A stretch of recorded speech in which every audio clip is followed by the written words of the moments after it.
And this meeting will be slightly abbreviated. We'll focus mostly on legislation, as I know we all have finals. So moving on, do we have any organizational announcements?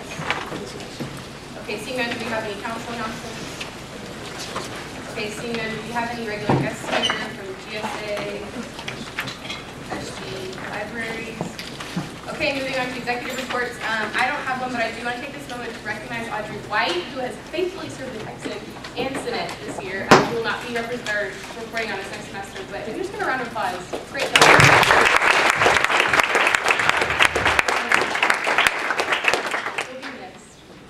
I'll be around. Email me if stuff's happening. I still want to know about it. I still think it's neat. Okay. And then moving on, we have an announcement from Brianna Griffin.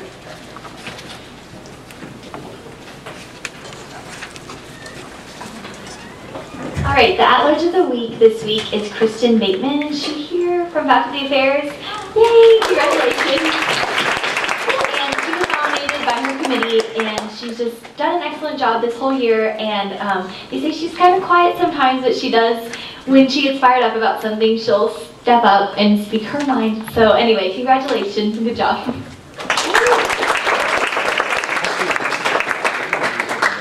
Okay, moving on to unfinished business. SR 205 was tabled last time. Is there a motion to bring SR 205 to the board for discussion and debate?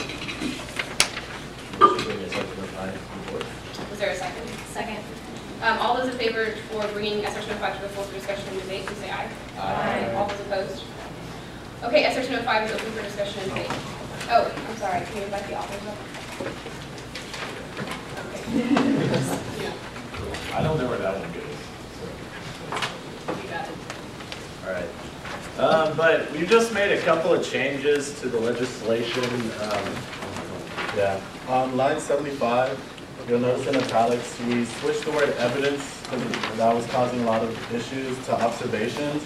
Because at the end of the day, we kind of just realized that SJS is going to determine what they're going to use as evidence and what they're not going to anyways.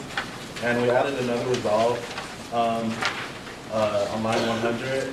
It was kind of our intention the entire time that once so many reports got submitted to SJS and they would report the kind of environment that was being produced, but that wasn't specifically stated, so we just went ahead and made our resolve statement.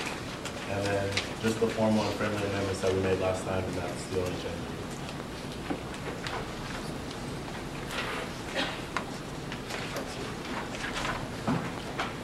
Motion and discussion debate. Is there a second? Okay, is there a motion to approve SR 205? Motion approved. Second. Okay, all those in favor in SR 205, please say aye. Aye. All those opposed? No. Okay, SR 205.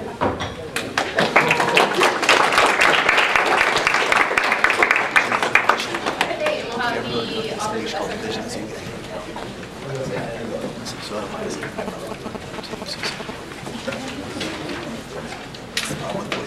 Okay, we will now have discussion debate for SR 205.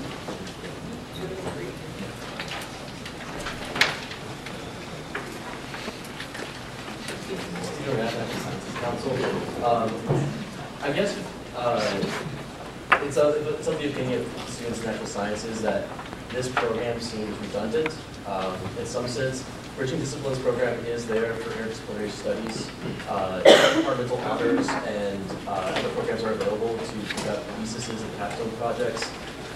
Texas IP specifically for natural sciences and liberal arts majors is essentially very similar to this without the PACE competition. So I guess I'm having a hard time seeing what the significance of this program is compared to those. Okay. The things that I would point out that are most important to me, the case competition I think is a big difference that's really important, and the focus on a global issue and the focus on coming up with innovative solutions to problems that face society. That's really, I think, a unique focus. There's not really a program that does that, and also there's not a program that does that that's available to all university students. A lot of programs that would require theses or anything of that nature are restricted to departments, and the whole point is to give students a forum in which to look at ideas that cross what would be traditional academic disciplines. And so that's something that major, or things like Bridging Disciplines does to some extent, but something that minors and something that departmental honors programs don't provide.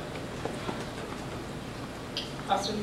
So I'm pretty sure that like all the at-large members are undergraduate students. So anytime, if this committee's made as it currently is, I would probably assume that it's going to be all undergraduates. Would you consider putting in language to like make sure that one student on that committee, one of the students, is a graduate student? Because I think a graduate student will be able to provide a different perspective and input that would help in this process. Right, that's an interesting idea, and because the program is geared towards preparing students for grad school, I think that's a perspective that is good to have. Right now, it's not restricted in any way. Students who are members of the any college council can apply, including the grads councils. So, if I don't know about maybe, do you think it's important to have like a formal? I think if you don't have that at least, if you don't have language that makes at least one, you're gonna have a lot of years where you don't have any because there's gonna be so many more undergrads that apply just because of the nature of this organization. Okay. Maybe one suggestion I would have is, maybe the program is only for undergraduate students to participate in. So I think maybe one way we could compromise on that is that the committee, the legislation allows the committee to expand its membership and kind of govern its own rules.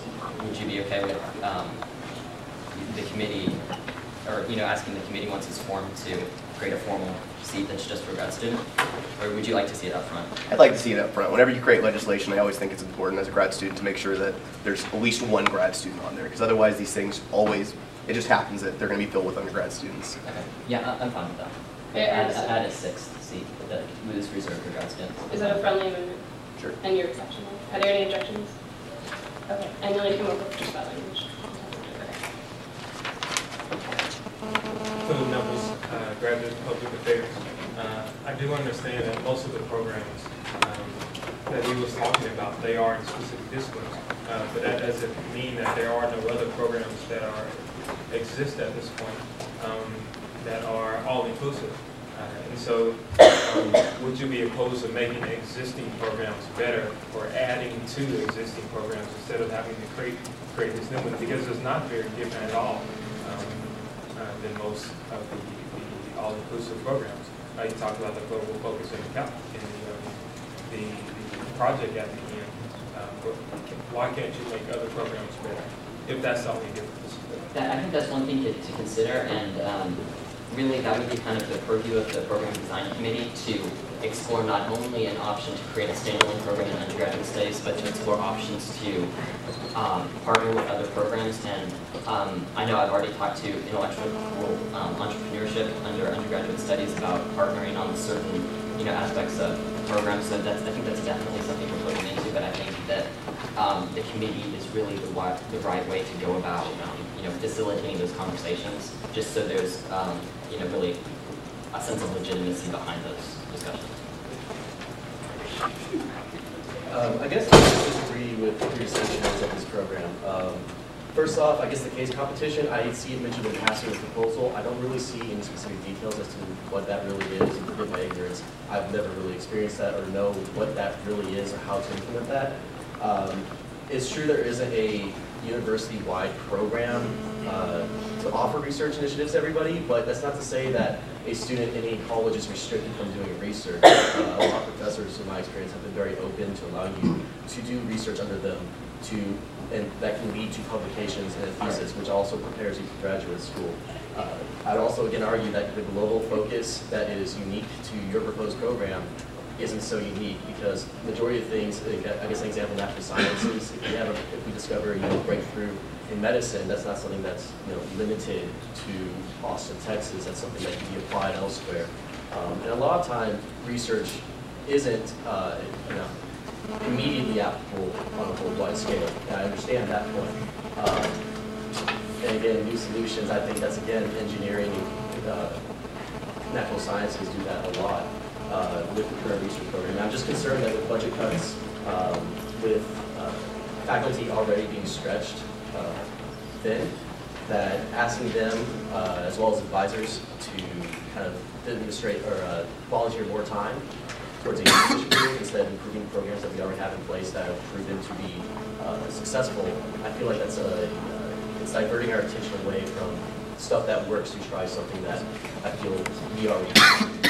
One thing I would point out is the research, I guess, that would go into the thesis in this program is really different from research that would comprise maybe a departmental honors program, something of that sort. It is academic research, but it's also, it's not meant to conform to the standards of any particular academic discipline, and that's really the purpose of this program, is to break down the barriers between sort of artificially constructed separations between colleges that a lot of these colleges really don't work together on issues that they would benefit from maybe a broader perspective. So I just think that the purpose of this is to give students who are interested in lots of different areas of a form that's uniquely tailored to their interests, where they can pursue something that is going to help them in grad school, and something that they can create a program that's basically just focused on what they're interested in. So how would that not be accomplished by expanding, say, Texas IP, which does allow for almost everything that you laid out minus the course qualification? I really don't know enough to answer that question about Texas IP specifically, but again, the reason why we're looking at undergraduate studies for this is just so there's something available to all students at the university, and that's not restricted or limited by the interests of one individual college. The Bridging Disciplines program is housed in undergraduate studies, and it's not limited to any one particular college. So, and you can do research in whatever field, and if you're interested in the global issue, you can do that. Again, I would point out the time requirements in that this is a substantially smaller program to complete course-wise. In Bridging Disciplines, it's much more flexible, and it's really meant for students who are probably already double majoring but have lots of interests or have very difficult schedule requirements. So that's really one thing I think is important. And the second thing is, again, the case competition thing, and really providing a capstone experience that brings all of those different, the survey classes together. And I think that's something substantially different than what Bridging Disciplines offers. Adam Haggard with Fine Arts Council.